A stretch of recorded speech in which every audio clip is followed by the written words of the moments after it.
I think it's high time that I did some Master League content. It's been a good while. So here we have the Master League Classic tier list. Now this tier list is based off of Jabaku's tier list. Jabaku is a VGCer and he's also part of the Game Press crew. And he gave me permission to use his own personal curated tier list for this content here. What's different between this tier list and the Game Press tier list? Honestly, not much. The Game Press tier list has like S tier and A plus tier merged together. I believe it has like A through like B tier merged together, and then B minus through C tiers basically merged together with a couple little extra spice picks sprinkled in there as well. When it comes to this tier list, I'd say it's dividing the quality between Pokemon that are in similar tiers as each other, like emphasizing that yes, Dialga reigns supreme, and Mewtwo ain't nothing compared to Dialga. Of course, if you want to reference Jabaku's Reddit post regarding this personal curated tier list, link in the description to that. And if you want to check out the Game Press tier list and get those other itty bitty extra spice picks, well, of course, link in the description to that as well. So we got over 30 Pokemon to talk about here, so I'm going to try to be quick about it. So starting out with the S tier, we got Dialga. Dialga is top of the meta. That really hasn't changed over the years, and even with Zacian existing, being this ultra fancy ninja, kind of counter to the Dialga, still not changing. I even looked at the theoretical Mega Master meta for the future, and while a lot of the Mega Pokemon do rain down on Dialga pretty hard and may usurp Dialga from the throne, Dialga is still really good in that theoretical meta as well. So, the God of Time here is looking pretty timeless, and honestly, not terribly surprised, right? One thing I will say about Dialga is that it does have the meta centralized around it, and because of that, it has a really big target on its back. A lot of people are prepared to deal with Dialga. They got their Dialga contingencies. So, Dialga isn't the just send it out and win type Pokemon as it was in earlier seasons of GBL. People are pretty ready for Dialga. That said, Dialga is still insanely stupid powerful, so it is still able to work over a lot of the opponents and overcome a lot of its checks and counters should it have an energy or a shield advantage. So yeah, Dialga definitely ain't bad. Next up, we have Zacian, that anti-meta core-breaking doggo. Zacian, when it came out, a lot of people are kind of lukewarm towards it because it really wasn't certain if this thing was like a super good anti-meta core breaker or if it was just like a slightly improved Mamoswine, but it ended up being a greatly improved Mamoswine. It breaks down cores like you would not imagine. At the time, the meta did revolve around dark type and dragon type cores pretty heavily, and yeah, Zacian flipped that all on its head and is now one of the top dogs in the Master League meta. Now, would Zacian be so good in the Master League if the meta wasn't so centralized around Dialga? It's kind of hard to say. But at the end of the day, the meta is centralized around Dialga, and against teams with or without Dialga, because Dialga kind of rules the roost here, Zacian has a lot going on when it comes to Master League PvP. So if you missed out on Zacian, if you were like, yeah, I'll wait for the crown form, well, it looks like you're kind of missing out a little bit here. I'm missing out too. I don't have a Zacian myself. Good news is, though, is that it does sound to be pretty forgiving on PvP IVs, unlike the Dialga here, where you need to have like a 15 attack IV and the defense and the HP checks. Zacian is pretty forgiving. So if you didn't get a good IV one, you could lucky trade someone, and that should be just fine for Zacian to work out. Now, can you perform well in the Master League Classic without Dialga or Zacian? And the answer is yes. You just kind of want to have a Mewtwo or a Giratina Origin Forme, right? So bumping down to the A plus tier here, we have Mewtwo. And Mewtwo is basically like the old school Zacian, the safe swap Pokemon. It's going to mess you up,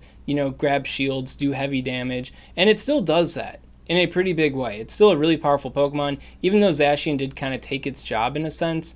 Mewtwo is still Mewtwo, and when it comes to the mystery box game, I think Mewtwo still plays it a lot better than Zacian does. Zacian is almost always play rough in close combat. Occasionally, it'll carry Wild Charge to remind the flying type Pokemon that they're never safe.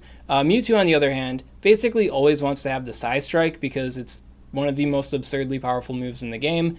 But does it have Shadow Ball? Does it have Flamethrower? Does it have Ice Beam? Does it have Focus Blast? You don't know until you know. And because of that, Mewtwo is able to keep the pressure on its opponents, whereas Zacian is a little bit kind of bread and butter and predictable, right? So Mewtwo, very strong.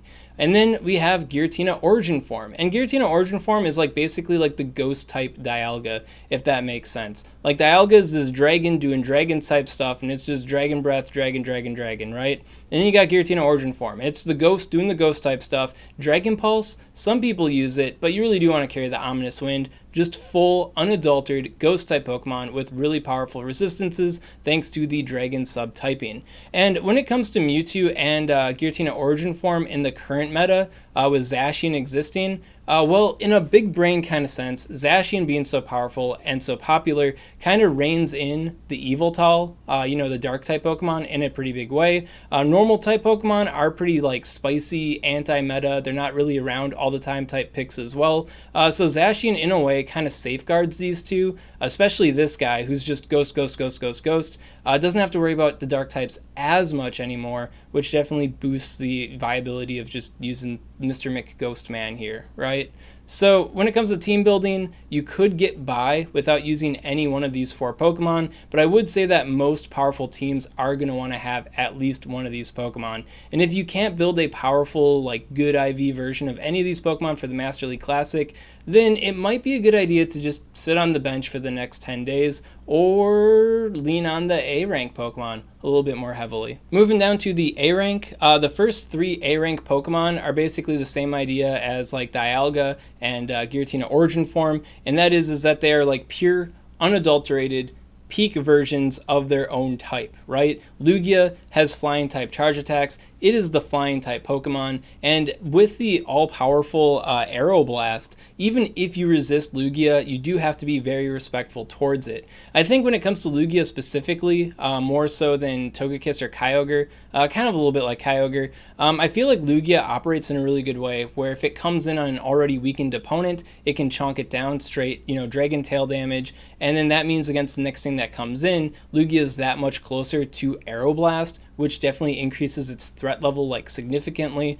So I think Lugia does operate really powerful in that capacity, where in the early game, Lugia can feel a little bit too slow because it does take a while to get to those powerful Aeroblasts. But Lugia is definitely eating good. Even though the meta looks like it's working against it, Lugia is just that much of a powerhouse. When it comes to Togekiss has Charm. This is a meta that is like heavily focusing on dragon type Pokemon, right? So Charm is still really good. I feel like Togekiss has kind of seen better days, right? Because now there's a lot of spooky, interesting stuff that can kind of work around it. But at the end of the day, it's resisting dragon type attacks, so good Dragon Tail there, Lugia, right? Oh, Zacian, you don't have Wild Charge? Well, I'm going to just beat you up now pretty heavily. So yeah, Togekiss, definitely a force to be reckoned with. And I think one thing I really do like about the Togekiss too is that just about anybody can get a good Togekiss, right? It's not this exclusive legendary or mythic Pokemon. So I think Togekiss is really nice and friendly in that respect as well. Then we got Kyogre. And yeah, Kyogre uses Waterfall. It has Surf. It's got big stats. Even if you resist it, it's going to start chonking you down pretty heavily, and if it's able to get a good energy lead by chonking down one of your weakened Pokemon, then it's that much closer to an almighty Blizzard to just hit your Dragon-type Pokemon that think they got it like that. So Kyogre has been around since the very beginning. Kyogre is still definitely around, and Kyogre has some pretty solid consistency against the Zacian as well, which definitely keeps it strong. And then there's this guy Melmetal. Melmetal can work pretty well against Kyogre, but Melmetal does not appreciate Kyogre at all. Then we got Melmetal. Melmetal is also a fairly friendly Pokemon, kind of like Togekiss, because you can just keep opening up the Melmetal box there until you get the good IVs, and it helps you get a bunch of candy as well. But what's Melmetal all about? Well, it's a Steel-type Pokemon, so it's got good resistances. And unlike the other Pokemon in the A tier, it's not just Steel, Steel, Steel, Steel. In fact, it doesn't use any Steel-type attacks at all for the most part. It's mostly that Rock Slide and the Superpower there, giving it that good coverage to kind of handle most things in the meta. It's just that in-between kind of guy, just messing with everyone in just the right kind of way, working its way to the top. The thing that keeps Melmetal kind of reined in, though, especially nowadays, is that, Zacian, it does duel Zacian fairly well. It's not completely dominated by Zacian, but Zacian's pretty good against Melmetal, right? And then Mewtwo and Giratina Origion Forme, both also quite powerful against Melmetal. So it's like when 3 of the 4 best things are doing kind of well against you, and your whole shtick is being that neat little in-between guy who's just messing with everybody in just the right way, that kind of sucks, right? So in the past, this guy has felt like, A plus S tier kind of material, but nowadays it kind of sinks down a little bit. That said, it is still a steel type Pokemon. It's able to manage flyers super well, and it's got the fighting type coverage, so Melmetal definitely is a cut above most other Pokemon for the Master League. So now we're dropping down to the A minus tier, and I'd have to say there is a bit of a divide between the S to the A tier and everything below that, in that the Master League meta kind of revolves around these 8 Pokemon. A lot of the best teams for the Master League are going to feature all 3 of these Pokemon or 2 of these Pokemon, and when it comes to everything else on this tier list, it's kind of like something that's doing a similar job to them but different to subvert expectations, or it's something that can break up common cores that are formed with these top performing 8 Pokemon. So when it comes to competing well in the Master League Classic, these are definitely the 8 that you're going to want to focus on. Fortunately, 2 of them are pretty friendly, but only 2 of them are pretty friendly, right? And you got to fill in the gap somewhere, and if you don't got the other 6, well then here's some interesting Pokemon that could work out well for you. So starting out, we got Groudon. Groudon definitely picked up the pace with the Dragon Tail buff, having a way to fight back against flying type Pokemon that basically dominated it. I remember in the past, Dragonite had a lot of flair just because it could show up on Mudshot Groudon here and just ruin its life, right?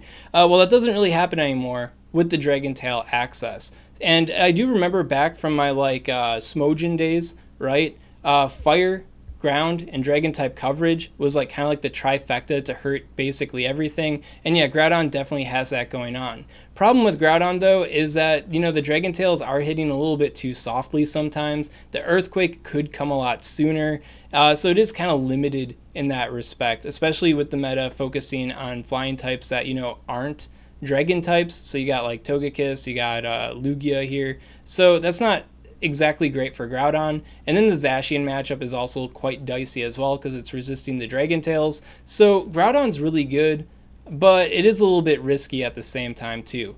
Mudshot Groudon still has some viability as well, being able to reach the Earthquake that much sooner, and it could surprise the Togekiss, thinking it's going to get a free ride against a Dragon Tail Groudon, just to get fire punched in the face 20 times over. So I'd say with the current state of the game, there is a little bit more leeway, a little bit more viability towards the Mudshot than the Dragon Tail. But at the end of the day, both are kind of too risky enough. It's good, but is it consistent?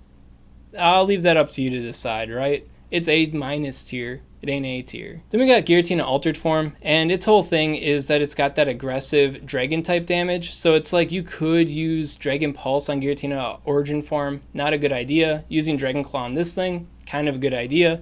That said, I don't feel like the meta is calling for Giratina Altered Form that much as it was in the past. In the past, Dark types weren't afraid of Zacian. Now they are kind of afraid of Zacian. And with Zacian being around so much, the soft Shadow Sneak damage coming from this thing really isn't that great. So it kind of lacks the heavy punch that Giratina Origin Form can have. And the weaknesses that Giratina Origin Form has aren't as prevalent nowadays as they used to be. So, Giratina Altered Form, it deserves respect. It is a very powerful Pokemon, but you probably just want to stick with the Origin Form, all things considered. Next up, we have Ho-Oh. Ho-Oh is basically the Master League Talonflame, right? It's got Incinerate, it's got Brave Bird. It might not have the Flame Charge to ramp itself up, but it does have that Mighty Earthquake to just kind of lay down the law on things that may be resisting it. So Ho-Oh is a very powerful Pokemon. It does have the ability to completely shut down a Togekiss and a Zacian if Zacian is not carrying Wild Charge, so it is pretty powerful for it. And then of course it does have that Earthquake to lay down the law on the Dialga. So overall, I'd say Ho-Oh is in a pretty powerful spot. The main problem that it has is, Incinerate's Incinerate. It's a very slow acting attack, and it can leave you open to a lot of vulnerabilities, and it's a Fire Flying type Pokemon, and a lot of stuff in this meta are carrying big Rock type attacks that just absolutely shred it. So Ho-Oh does have its vulnerabilities, so it is kind of this more interesting niche spice kind of Big Daddy Pokemon that you got to keep your eye out for. But I don't think it's going to be clapping teams as easily as the upper tier Pokemon are. Then we got Landorus Therian Form. And when it comes to the key differences between the Therian form and the Incarnate form, I'm just going to default to Jibaku's experience here. And that's that this thing is breaking down cores, more cores than Landorus Incarnate Forme is. Landorus Incarnate Forme is going to be better against some specific cores. For example, it does have an improved Zacian matchup compared to the Therian form, but the Therian form is able to break up more cores more powerfully, more consistently, so it just kind of is that much more ahead. That said, this thing is kind of that in-between kind of Pokemon that works when it works and it doesn't when it doesn't, more so than like Ho-Oh in a sense. So Landorus Therian form does feel like kind of a risky pick. You know, this ain't the VGCs. It doesn't have Intimidate to lower the attack stat of your opponent. It actually has to put in a little bit of work, and the little bit of work keeps it from being so consistent, right? Moving down to the B+ tier, we have the People's Champion Excadrill here. Excadrill is fantastic because it's good for raids and it's pretty cheap to power up. It's a non-legendary, non-mythic type Pokemon, so access is there. So a lot of people really do like Excadrill, and when it comes to the legendary type Pokemon, when it comes to the normal boys here, I feel like Excadrill is probably one of the more flexible ones in the meta because it does have that powerful ground and rock type coverage. For me personally, I feel like Jabatu may have underrated Excadrill a little bit here. In my heart of hearts, I kind of feel like it's more of an A- Pokemon than a B+ Pokemon. I'd probably much rather field Excadrill than anything else in the A- tier personally, but I'm not playing at the toppest level of the Master League, right? I don't have that high upper echelon experience that Jabatu has, so maybe when it comes to like the upper tiers, Excadrill is falling a little bit flat. I mean, it is pretty glassy, especially when it doesn't have resistances, so that does work against Excadrill. But Excadrill is so dynamic and so useful, and it's a non-legendary Pokemon, so definitely one of the better Pokemon to consider in the non-A and above tiers for Master League PvP. Then we got Landorus Incarnate Form. I touched upon it a little bit when I talked about the Therian form. The advantage that this thing has is that it's got better charge moves than this guy does, but this guy has bigger stats than the Incarnate form does, so the Incarnate form is like, these two Pokemon are in a really awkward spot, to be honest. Like, if Therian form had the same moveset that Incarnate form did, then there'd be no question, just use the Therian form, but they gave this guy the better move pool, so it's awkward, right? I feel like at the end of the day, because this guy has more play against a wider variety of teams, you'd probably want to use your Lando candy into the Therian form. That said, if you already powered up the Incarnate form, it is more consistent against Zacian and a couple other cores, so it does have utility there as well. Then we got Metagross. Jabatu likes to joke that the Zacian brought Metagross out of retirement, and all things considered, there really isn't a big call to use Metagross aside from it being able to do what it used to do, but doesn't do as hot anymore, but also counter the Zacian quite well. So you will see a lot of Metagross teams, but that's mostly in response to the Zacian. If Zacian starts giving you a really hard time, then it might be time to dust off the Metagross and teach Zacian who the real boss is. But of course, this guy cannot tolerate too close combats from the Zacian, so it's not completely made in the shade for Metagross. Next up, we have Palkia, and Palkia is probably one of the stronger Pokemon in the B+ tier as well, and I feel like most players would probably feel like it's more of like an A tier type performer because it is a Dragon Breath user with a really early activation charge move in Aqua Tail. So Palkia definitely has a lot of clout. According to Jabatu, the throne was kind of shaken for Palkia though with Zacian's release because Zacian is able to manage Palkia quite well. And then of course a lot of cores with Palkia relied on Excadrill, and according to Jabatu, Excadrill isn't that hot against Zacian. I feel like the Excadrill v Zacian matchup is fairly neutral, just slightly in favor of the Zacian. But I guess, you know, Jabatu once again plays at the highest tier, the highest level of Master League gameplay. So up there where Zacian is very, very common and the players are quite skilled, yeah, Palkia may have fallen off a little bit there. But I'd say if you already have powered up a Palkia, or you were looking at powering up a Palkia, and you're not looking at like pushing, you know, the leaderboard or something with Master League PvP, then I feel like Palkia probably will feel like an A tier type Pokemon to you. Then we got Yveltal. Yveltal has definitely seen some better days here because Zacian just poops all over this thing. Like, it's hard being Yveltal in a Zacian meta, am I right?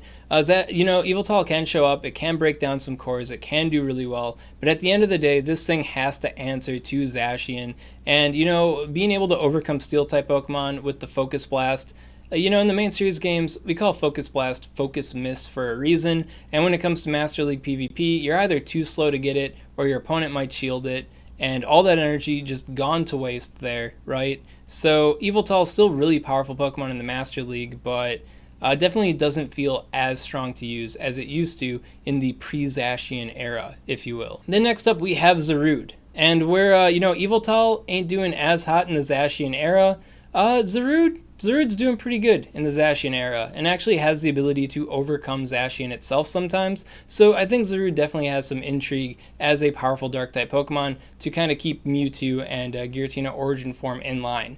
And then, as an added perk, it resists Water-type attacks, so fantastic. Take that, Kyogre. Big problem with Zarude, though, is that it does have some important PvP IVs that you're going to want to look out for, and we all only get one Zarude. So if you don't have the good Zarude PvP IVs, well then you're just kind of out of luck. Here on the screen are the ideal IV checkoff that you're kind of looking for on Zarude. If you want more details on Zarude PvP IVs, link up to my video above and in the description to go over the details a bit more for you if you are curious about how your Zarude stands up in the Master League Classic. But yeah, Zarude, a lot of potential, a lot of power. Unfortunately, we all only get one, and if you got the bad IVs, you can't fix your IVs. Sucks, right? Moving down to the B tier, what does B stand for here? It stands for Seen Better Days, right? Garchomp isn't bad. Mamoswine can be a pretty terrifying core breaker.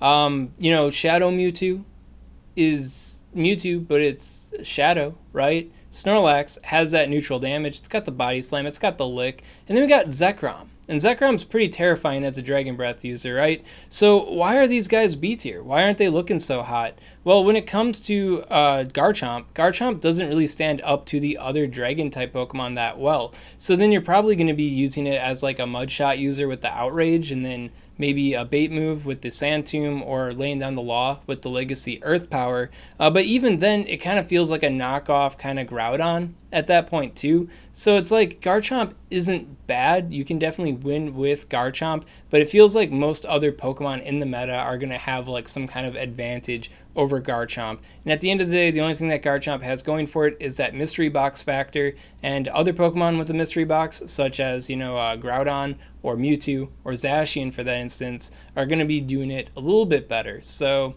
Garchomp, not bad, but definitely not a first pick type Pokemon. When it comes to Mamoswine, Mamoswine is a pretty terrifying core breaker type Pokemon, but if it falls behind in energy or shields, then it kind of doesn't do anything at all. It goes down fairly quickly, and when it comes to a neutral matchup, you know, Mamoswine's going to wish that it had a good defensive typing, or that it was any other Pokemon, right? So you can get wins with Mamoswine. Mamoswine does have the ability to, you know, bulldoze down a Dialga in the one shield situation, so that's all pretty cool for Mamoswine, but at the end of the day, Mamoswine does not have the consistency of the other Pokemon in the tier list. When it comes to Shadow Mewtwo, Mewtwo likes being kind of bulky. You know, it's that situation where there's just enough bulk on the normal Mewtwo that it's able to survive long enough to reach extra charge moves. While this guy does have stronger charge moves because it's a shadow Pokemon, it's not getting those additional edge case KOs often enough for it to be on the level of normal Mewtwo. So if you did get like a Hundo Shadow Mewtwo, it still is a powerful, spicy option in the Master League. Don't let anybody stop you. They might not be expecting a Shadow Mewtwo to be so strong. But Mewtwo, normal Mewtwo, definitely the bread and butter in this circumstance. Then we got Snorlax. Both Shadow and regular Snorlax are in this mid-range as well, where it's like they can hit everything for neutral. They hit everything pretty softly, and they're kind of tanky, right? But for the most part, if you're not catching, you know, Giratina Origin Forme or Mewtwo with their pants down, you're really not doing a whole heck of a lot with Snorlax. And even when you do, Snorlax can feel a little bit like a liability on your team as well. So it's like, it's good, but it's not that good, right? It's good, but not great. Snorlax, I'm not going to say it's bad, but it's not that great. And then we got Zekrom. And Zekrom is a little bit underrated on this tier list, I'd have to say. In a lot of respects, Zekrom stocks have been going up steadily. over the months here for it being a good Master League Pokemon. Wild Charge, really explosive neutral damage combined with the Dragon type attacks, and it's got Crunch for the debuff chance. So in a lot of ways, Zekrom is a very powerful Pokemon, but it's just the lack of the secondary typing, keeping it vulnerable to, Fairy, Opposing Dragon, and Ice type attacks. Not a very good look. And then you also have that vulnerability to ground type attacks as well, so also not a great look for Zekrom. That said, I would say Zekrom does feel a little bit underrated on the Jibaku tier list here. I'd probably place it more as like a B plus or A minus type Pokemon in my heart of hearts from what I've heard and seen coming from Zekrom. Then in the B minus tier, we have Meloetta Aria form. A pretty interesting Pokemon that only really works, in my opinion, from what I've read, from what I've seen, it only really works at like the highest levels of gameplay where basically everyone and their dog is using like Mewtwo, Giratina Origin Forme, and like Zacian on their teams, because this thing can overcome these Pokemon by having resistances to their attacks. So while this thing does seem pretty weak and flaky against basically every single other Pokemon in the Master League Classic, its ability to overcome those top 3 Pokemon in its own extra special kind of way is pretty powerful. That said, Zarude exists. Zarude also overcomes those 3 Pokemon as well. So it's like, is this really the best idea? Kind of hard to say. I guess one thing it does have over Zarude is that it does dish out some serious damage to the Togekiss as well. If you get enough energy farm in, or you're in like the 0 shield situation, you could T-bolt it, which is pretty cool. And then in the 1 shield situation, the confusion damage just racks up to begin with, so not terrible. Spicy, interesting Pokemon, but if you're not on the leaderboard, I don't know if this is going to have the consistency that you want. Then we got Avalugg. Avalugg a lower tier than Mamoswine. I thought Ryan Swag did a video where he said Avalugg better than Mamoswine in Master League. Mamoswine is a little bitch. Ain't nothing in the Master League now. Avalugg has its issues, The fact that it can't really threaten Steel-type Pokemon and just gets completely clobbered by, the Kyogre here, that's not great. So even if you can get Avalugg in on a Dragon-type or a Flying-type Pokemon to try to mulch him down or something, if your opponent still has like a Steel-type Pokemon waiting in the wings, Avalugg's going to have some pretty big problems on its hands there. So it's like, it can work out. It can work out in that ultra-specific kind of way, but if it doesn't work out, then Avalugg kind of isn't doing a whole lot of anything, which can suck. When it comes to Mamoswine, Mamoswine can at least like bulldoze a thing, right? So it always has that option. Avalugg, not so much. And then on top of that, for its wins against Dialga, they're all like almost perfectly bait dependent too, in even situations where Mamoswine can just do double bulldoze, it gets shields, or it gets the win at the end of the day. It happened, right? Avalugg has to struggle a little bit more. Then we got the C+ tier. Dragonite has seen better days, for sure, as a Dragon Breath user. Groudon used to be crazy good. This guy used to completely clap Groudon out of existence. That doesn't really happen anymore. We got Dragon Tail and Aeroblast on Lugia now. So overall, Dragonite's not exactly happening. Waterfall and Surf really chonks this thing despite the resistances. So it is your special little budget Dragon-type friend that you have powered up, and it works out pretty well in the Master League Premier Cup Classic. But in the big leagues, Dragonite's seen better days. When it comes to Reshiram, I've almost only exclusively seen Reshiram in like double dragon teams, and that's because it's got like Stone Edge and Overheat to like threaten, take shields from, or just hurt Pokemon that counter dragon type Pokemon. So it's like, ooh, spicy dragon. It's sub-fire type, so I guess it's actually spicy dragon, But does that always work out? Is that super good in today's meta? I can't really say for certain. Sylveon is just kind of worse Togekiss for the most part, so only really happens in double charm teams, which isn't exactly that great in the open big boy Master League meta. And then we got Zamazenta. It's the only fighting type Pokemon to make the list. Oh, where's Machamp? Where's the Conkeldurr? What's Machamp and Conkeldurr going to do against these big 3? What are they doing against Lugia, Togekiss, Kyogre? Oh, they're doing nothing? Is that what Machamp and Conkeldurr and Bitchbug, is that what they're doing? Yeah, they're losing, aren't they? They're not consistent, are they? Yeah, this guy has a little bit of flair. Kind of hard to say. It's got Snarl, it's got close combat, so it's like a stab version of Zacian here. But beyond that, like Crunch, Iron Head, Moonblast, it doesn't seem to be that threatening of a mystery box type Pokemon. The fighting subtyping works against it more than it helps it. It's weak and vulnerable to the other fairy type Pokemon, so I could see how it could work out. It's pretty nice with the Crunch because it can chonk down on the Psychic and Ghost type Pokemon and then close combat for the Steel types, so it sounds pretty good on paper, but I don't think it's all that reliable, especially if you start seeing Zacians all over the place. But at the end of the day, I really don't know too much about Zamazenta in practice, so I'm probably not the best person to ask. But according to Jibaku at least, Zamazenta isn't that consistent. And then we got C tier, where the real memes live. When it comes to the Regis, I'd assume that they got some viability as like a shield stealer or like a closer because, they can charge up to their big attacks. They got perfect coverage with like the Blizzard, the Earthquake, the Stone Edge, the Focus Blast, so they can dish out a ton of damage. And if you get your opponent in that situation where their Pokemon are weak enough and you got shield advantage or something that you're able to just blast them down, then you can win. Does that consistently happen? Probably not. I don't really think so. But could it happen? I don't know. Power up these two guys to level 40 and 2-move them, and let me know in the comments how it went for you. Then we've got Rhyperior. Rhyperior has definitely seen some better days. I remember early Master League meta, this guy was kind of like the people's champion as well. But Excadrill kind of does everything it can do, but like way better. And then you've got the Landos also doing its job, but way better. The Rock Wrecker still slaps really hard, but at the end of the day, everybody else seems to be doing it just a little bit better. Sorry, Rhyperior. Not that you're the worst Pokemon ever. You're pretty good. You made the tier list. Then we got Shadow Gardevoir. Shadow Gardevoir probably gets KOs that Sylveon can't get, but at the end of the day, it's so fragile that if you are going to do double charm, you're probably going to want to go with Sylveon. If you're some cruel, mad, heinous person, you could go triple charm, maybe.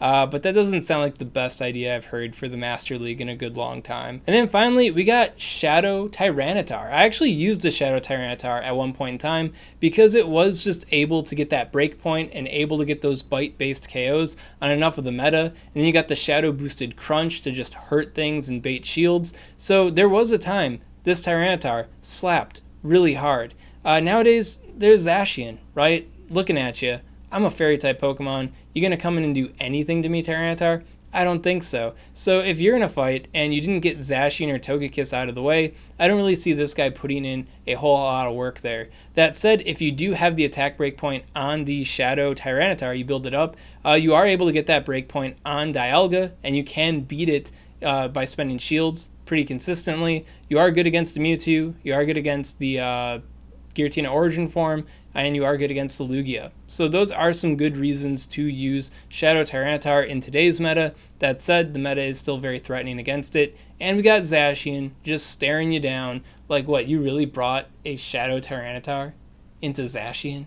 What did you think was going to happen? Did you think that was going to go well for you? Here's how well it's going, boy. Here's how well it is. That's all I got to say about the Master League Classic. Man, this video took a lot longer than I thought it would, but I guess we got all the info out there. If you have any questions on this content, of course, comment below, let me know what's up, and I'll be happy to help you out. And if you enjoyed this kind of content, you want to see more like it, well, make sure to subscribe to Swag Tips. And of course, also want to give a special shout out to Jibaku. Once again, thank you for letting me use your tier list for this video. Link to his Twitter down below if you want to follow Jibaku. Get that sweet Master League and VGC knowledge. Swag. I'd also like to give a special shout out to these Patreon supporters. If you want to support Swagman on Patreon, link in the description. When it comes to Reshiram, I think Reshiram's like, I'm almost